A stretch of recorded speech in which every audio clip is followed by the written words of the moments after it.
Joseph's brothers go to Egypt. New International Version, Genesis 42. When Jacob learned that there was grain in Egypt, he said to his sons, "Why do you just keep looking at each other?" He continued, "I have heard that there is grain in Egypt. Go down there and buy some for us, so that we may live and not die." Then 10 of Joseph's brothers went down to buy grain from Egypt, but Jacob did not send Benjamin, Joseph's brother, with the others, because he was afraid that harm might come to him. So Israel's sons were amongst those who went to buy grain, for there was famine in the land of Canaan also. Now, Joseph was the governor of the land, the person who sold grain to all its people. So when Joseph's brothers arrived, they bowed down to him with their faces to the ground.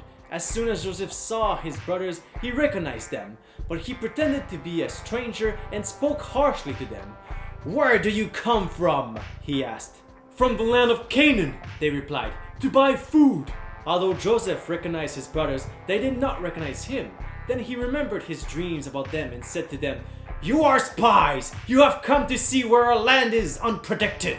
"No, my lord," they answered. "Your servants have come to buy food. We are all the sons of one man. Your servants are honest men, not spies." "No," he said to them. "You have come to see where our land is unprotected."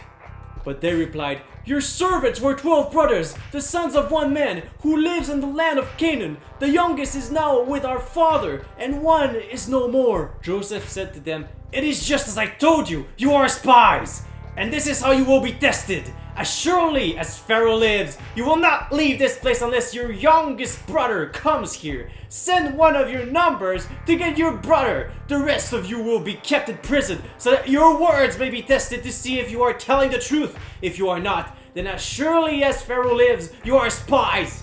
And he put them all in custody for 3 days. On the 3rd day, Joseph said to them, "Do this and you will live, for I fear God. If you are honest men, let one of your brothers stay here in prison, while the rest of you go and take grain back for your starving households. But you must bring your youngest brother to me, so that your word may be verified and that you may not die." This they proceeded to do. They said to one another, "Surely we are being punished because of our brother. We saw how distressed he was when he pleaded with us for his life, but we would not listen. That's why this distress has come on us."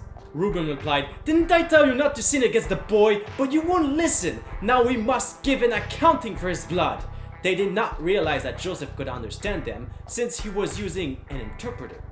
He turned away from them and began to weep, but then came back and spoke to them again. He had Simeon taken from them and bound before their eyes. Joseph gave orders to fill their bags with grain, to put each man's silver back in his sack, and to give them provisions for their journey. After this was done for them, they loaded their grain on their donkeys and left. At the place where they stopped for the night, one of them opened his sack to get feed for his donkey, and he saw his silver in the mouth of his sack. "My silver has been returned," he said to his brothers. "Here it is in my sack." Their hearts sank and they turned to each other, trembling, and said, "What is this that God has done to us?" When they came to their father Jacob in the land of Canaan, they told him all that had happened to them. They said, "The man who is Lord over the land spoke harshly to us and treated us as though we were spying on the land. But we said to him, 'We are honest men, we are not spies. We were 12 brothers, sons of one father. One is no more, and the youngest is now with our father in Canaan.' Then the man who is Lord over the land said to us, 'This is how I will know whether you are honest men. Leave one of your brothers here with me, and take food for your starving households and go. But bring your youngest brother to me, so I will know that you are not spies but honest men. Then I will give your brother back to you, and you can trade in the land.' As they were emptying their sacks, there in each man's sack was his pouch of silver. When they and their father saw the money pouches, they were frightened. Their father Jacob said to them, 'You have deprived me of my children. Joseph is no more, and Simeon is no more, and now you want to take Benjamin. Everything is against me.' Then Reuben said to his father, 'You may put both of my sons to death if I do not bring him back to you. Entrust him to my care, and I will bring him back.' But Jacob said, 'My son will not go down there with you. His brother is dead, and he is the only one left. If harm comes to him on the journey you are taking, you will bring my gray head down to the grave in sorrow.'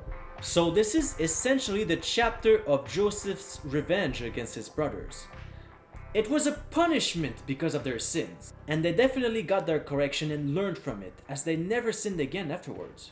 Sometimes you need corrections to change your ways in life, and that was the way God decided to show the brothers of Joseph once again, with the famine. And that is all I had to say. Thank you all for watching, and I'll see you guys next time. May God bless all of you.